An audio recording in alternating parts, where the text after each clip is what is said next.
में क्या पढ़ा कि हमें जो लाइन गिवन है क्वाड्रिलेटरल में AC is equal to AD and क्या कहा गया है कि जो एंगल A है, ठीक है, जो लाइन AB है वो एंगल A को क्या कर रही है, बाइसेक्ट कर रही है। बाइसेक्ट कर रही है मतलब इक्वल टू पार्ट में डिवाइड कर रही है।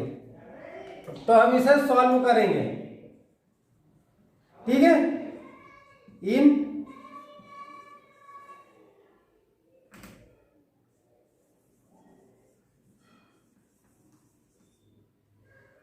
क्वाड्रिलेटरल, ठीक है, इन quadrilateral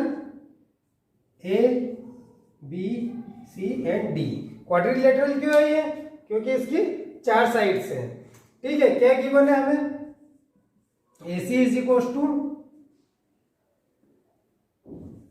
AD, AC is equal to AD and angle CAB is equal to angle DAB।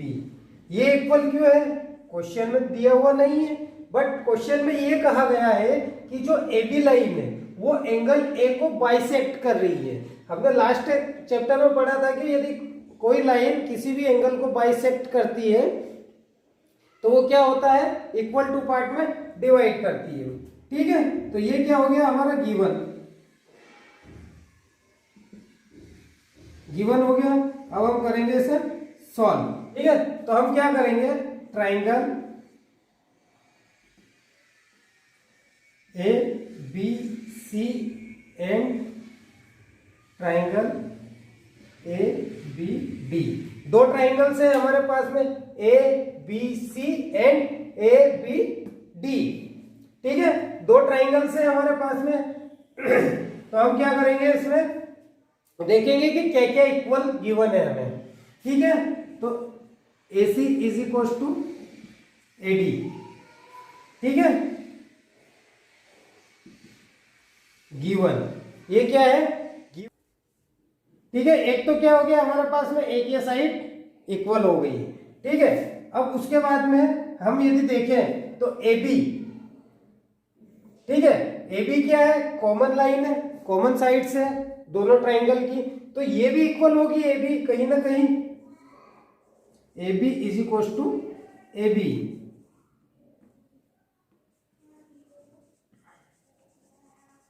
Common क्या हो गई, ये कॉमन हो गई, ये वाली जो साइड से ट्राइंगल्स की, दोनों ट्राइंगल्स की वो क्या हो गई, कॉमन हो गई। तो फर्स्ट क्या था हमारे पास में, AC is equal to AD, AC is equal to AD, जो कि हमें क्वेश्चन में ही गिवन है कि ये साइड और ये साइड दोनों ट्राइंगल्स की क्या है, इक्वल है। और एक हमने निकाल लिया कि AB जो है वो क्या कॉमन है, दोनों ट्राइंगल्स का पार्ट है, कॉमन साइड है, तो ये भी इक्वल होगी।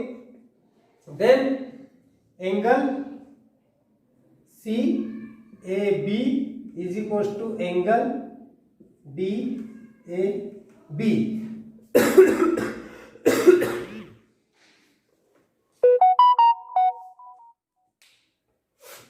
ठीक है। Angle CAB and angle DAB, why, क्योंकि AB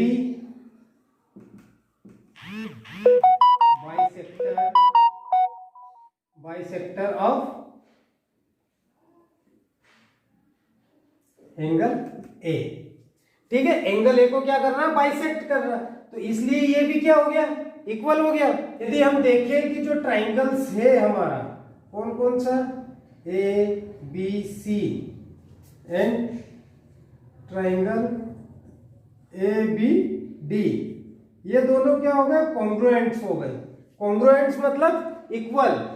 जब भी किन्हीं भी दो ट्राइंगल्स के 3 पार्ट्स, चाहे वो 2 एंगल्स हो, 1 साइड हो, या फिर तीनों साइड्स हो, या तीनों एंगल्स हो, या एक साइड हो 2 एंगल हो, या फिर एक एंगल हो और 2 साइड्स हो, तो क्या हो जाता है, कॉन्ग्रुएंट्स हो जाते हैं, मतलब इक्वल हो जाते हैं। तो इसके लिए क्या हो गया हमारे पास में, एक ये साइड है, एक ये साइड है और ये एंगल है, तो इसमें कौन सा रूल लगेगा हमारा, साइड एंगल साइड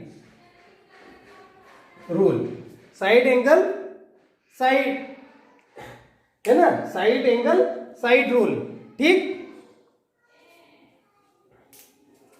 ठीक है। तो अब क्वेश्चन में फाइंड करने क्या बोला था कि आप इसे क्या कहेंगे, किसे, बीसी और बीसी और एंड बीडी को। तो हम यहाँ पर लिख देंगे कि यदि ये चीजें, यदि दोनों ट्राइंगल्स क्या है, कॉन्ग्रुएंट्स है, ठीक है, तो इनकी सारी साइड्स भी क्या होगी, इक्वल होगी। तो हम यहाँ पर लिख सकते हैं BC is equal to BD। इसी तरीके से यदि हम एंगल की बात करें, BBA एंड CBA, तो ये भी क्या होंगे, इक्वल होंगे। Angle D is equal to angle CB equal होगा। ठीक है, क्यों होगा, क्योंकि ये दोनों ट्राइंगल्स क्या है, कॉन्ग्रुएंट्स है। इसमें कौन सा रूल लगा है हमारा, साइड एंगल साइड रूल लगा है। ठीक है, एक बार और मैं समझा देता हूं आपको। ठीक है, तो मैं एक बार और आपको समझा देता हूं अच्छे से। क्या है कि हमें ये डायग्राम दिया हुआ है एंड क्वेश्चन में दिया हुआ है कि आपकी जो साइड है AC एंड AD, ये दोनों क्या है, इक्वल है, और AB लाइन जो है वो एंगल A को बाइसेक्ट कर रही है। ठीक है, बाइसेक्ट कर रही है, इसका मतलब क्या हो रहा है कि एंगल को टू पार्ट में डिवाइड कर रही है। तो जो टू पार्ट में डिवाइड कर रही है वो दोनों क्या होंगे, इक्वल होंगे। ठीक है, हम गिवन हमने लिख लिया क्या क्या गिवन है हमें। In quadrilateral ABCD AC is equal to AD and angle CAB is equal to angle DAB। ठीक है, ये हमें गिवन है। तो सॉल्यूशन में क्या किया हमने, दो ट्राइंगल्स लिए, triangle ABC and triangle ABD। ठीक है, तो इसमें क्या है, हमें सबसे पहले क्या दिख रहा है, AC is equal to AD, AC is equal to AD given. अब हमने देखा कि इसमें एक साइड क्या है, कॉमन है, तो हमने लिखा AB is equal to AB common side. ठीक है, इसके बाद में क्या है, एंगल गिवन है हमें, तो हमने क्या किया कि AB क्या है, बाइसेक्टर है किसका, एंगल A का। तो ये दो पार्ट में डिवाइड हुआ एंगल, तो ये दोनों क्या होंगे, इक्वल होंगे। तो हमने लिख दिया AB bisector of angle A। इस कारण ये दोनों एंगल्स क्या हुए, इक्वल हुए। तो एक एंगल और दो साइड हमारी क्या है, इक्वल है। तो इसका मतलब जो दोनों ट्राइंगल्स है वो क्या हो गए, कॉन्ग्रुएंट्स हो गए। कौन सा रूल लगा, साइड एंगल साइड रूल। तो इससे क्या हो गया हमारा, BC is equal to BD। तो इसमें हम लिख देंगे CPCT रूल। CPCT क्या है, CPCT corresponding part of congruent triangle. जब ये कंडीशंस लग जाती है तो हमारे जो ट्राइंगल्स होते हैं उसकी सारी साइड्स क्या होती है, इक्वल होती है। सारे एंगल्स क्या होते हैं, इक्वल होते हैं। ठीक है, इजी है, यदि कोई भी कंफ्यूजन हो तो आप पूछ सकते हैं। ठीक है, ओके नेक्स्ट। तो अब हम पढ़ रहे हैं question number 2, sorry question number 3। 2 को हमने क्या कर दिया, स्किप कर दिया है। ठीक है, जब हम इसे सॉल्व करेंगे तो गिवन में क्या है हमें, AD is equal to BC, ये गिवन है हमें। ठीक है, तो अब हम इसे क्या करेंगे, सॉल्व करेंगे। फाइंड में क्या पूछा उसने, फाइंड में वो बोल रहा है कि जो CD है वो बाइसेक्टर है क्या, किसका, AB का।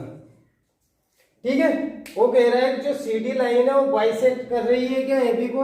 तो हमें ये सॉल्व करके बताना है उसे कि कर रही है या फिर नहीं कर रही है। ठीक है, तो हम जब सॉल्व करेंगे तो AD, दोनों ट्राइंगल्स लेंगे हम सबसे पहले। तो ट्राइंगल्स कौन कौन से हमारा, AOD एंड ट्राइंगल BOC, ये दोनों ट्राइंगल्स हम ले रहे हैं, AOD एंड BOC दोनों ट्राइंगल्स ले रहे हैं। इन दोनों को देखना है हमें क्योंकि दो ही ट्राइंगल है हमारे पास। ठीक है, तो AD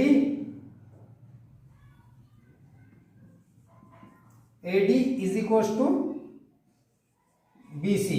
वाई, इट्स गिवन। क्या है ये, हमें गिवन है।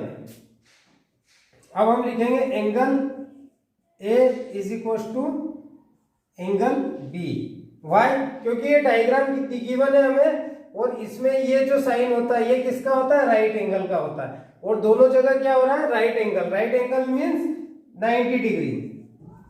तो etch angle 90 degree.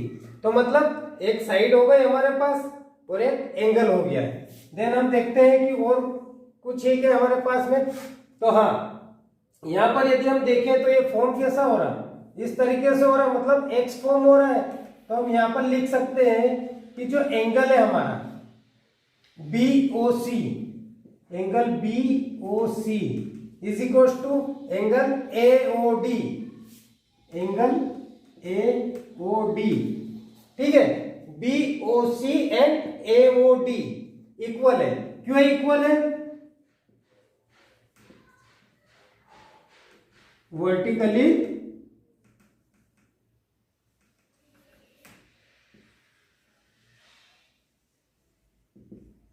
Opposite angle.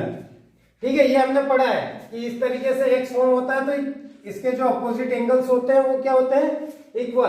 तो यदि हम इन दोनों ट्राइंगल्स में देखें तो एक साइड इक्वल है, एक एंगल इक्वल है, और एक और एंगल इक्वल है। तो हम यहां पर कह सकते हैं कि जो ट्राइंगल है हमारा AOD congruent angle triangle BOC, मतलब दोनों ट्राइंगल्स क्या है? कॉन्ग्रुएंट है। किससे? Angle side rule.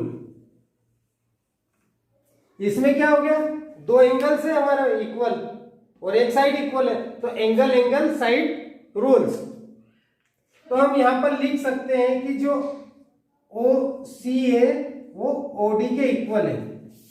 OC क्या है? OD के इक्वल है। किस कारण?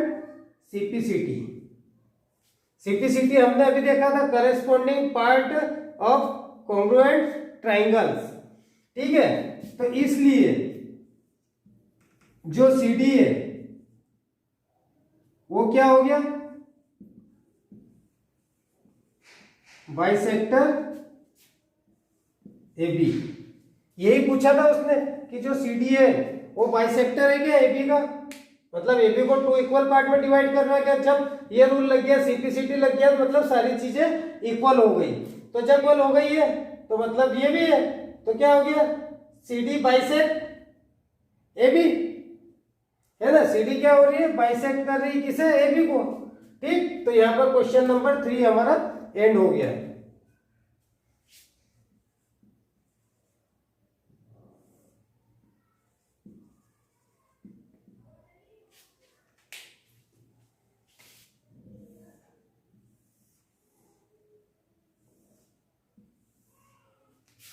होमवर्क में आपको करना है question number 4 and question number 5।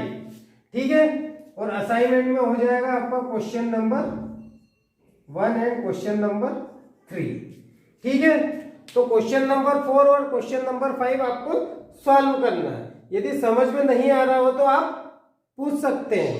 जब भी हमारे स्कूल में आपको टेस्ट के लिए बुलाया जाएगा उस दिन आप बाद में रुककर अपने डाउट्स क्लियर कर सकते हैं। कोई भी डाउट हो आपको तो आप उस दिन बाद में रुककर अपने डाउट्स क्लियर कर सकते हैं। ठीक है, जो यहाँ पर समझ में नहीं आया है आपको जो होमवर्क में मिला है क्वेश्चन नंबर 4, उसे हम यहाँ पर थोड़ा सा समझ लेते हैं ताकि आपको सॉल्व करने में आसानी हो। अब क्वेश्चन में क्या गिवन है हमें? L parallel M and P parallel Q, मतलब ये दोनों लाइन क्या है? पैरेलल है, और L और M भी क्या है? पैरेलल है।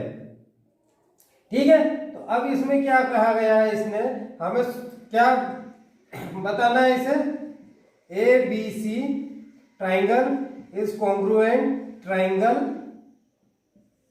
ADC, मतलब ये दोनों ट्राइंगल्स जो है ये कॉन्ग्रुएंट्स है या नहीं है, ये हमें बताना है। ठीक है, तो हम इसमें लिख सकते हैं कि जो AD है वो इक्वल है किसके? BC के। AD इक्वल है किसके? BC के, तो अब ये इक्वल कैसे हो गई, क्यों हो गई, क्योंकि ये अपोजिट साइड्स है और किसके, पैरेललोग्राम के। ठीक है, पैरेललोग्राम आप जानते हैं ये दोनों साइड्स है और इन्हें इंटरसेक्ट करने वाली दोनों लाइन क्या है, एक दूसरे के पैरेलल है, तो पैरेललोग्राम हो गया। यदि हम बात करें तो इसकी अपोजिट साइड्स क्या होती है, इक्वल होती है, तो AD is equal to BC हम लिख देंगे अपोजिट साइड्स ऑफ पैरेललोग्राम। ठीक है, और इसी तरीके से AB is equal to DC हो जाएगा, तो ये भी क्या है, अपोजिट साइड से है किसकी, पैरेललोग्राम की, तो हम इसमें भी वही लिख देंगे। Then angle B is equal to angle D, B angle is equal to D angle. अब हमें पता है कि जो पैरेललोग्राम होता है उसके अपोजिट एंगल्स भी क्या होते हैं, इक्वल होते हैं। हम इसे नहीं बता सकते अभी, क्यों, क्योंकि ये इसमें डिवाइड है एंगल्स। ठीक है, हमने क्या लिया, angle B and angle D are equal, opposite angles of parallelogram. तो ठीक है, ये तीन चीजें हो गई हमारे पास में, क्या, साइड एंगल साइड रूल। तो हम इसे क्या बता देंगे, कॉन्ग्रुएंट बता देंगे, किससे, CP/CT से। तो हमारा क्या आ जाएगा, जो पूछा है वो हम लिख सकते हैं कि ये दोनों ट्राइंगल्स जो है वो क्या है, कॉन्ग्रुएंट्स है।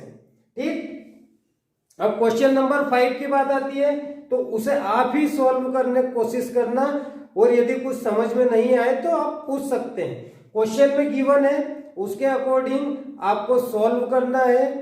ठीक है, एक्स्ट्रा कुछ नहीं करना है इसमें, जो क्वेश्चन में गिवन है और जो डायग्राम में है वहां से हमें समझना है और सॉल्व करना। जैसे हमने थर्ड वाला क्वेश्चन देखा था, उसमें एंगल दिया हुआ नहीं था, बट साइन राइट एंगल्स के बने हुए थे, और राइट एंगल्स हमें पता है 90 डिग्री का होता है। तो उसी तरीके से आपको समझना है और सॉल्व करना है। फोर्थ क्वेश्चन मैंने एक्सप्लेन कर दिया आपको, और फिफ्थ क्वेश्चन आपको खुद से करना है। ठीक है, फिर बाकी क्वेश्चंस हम क्या कर देंगे, स्किप कर देंगे।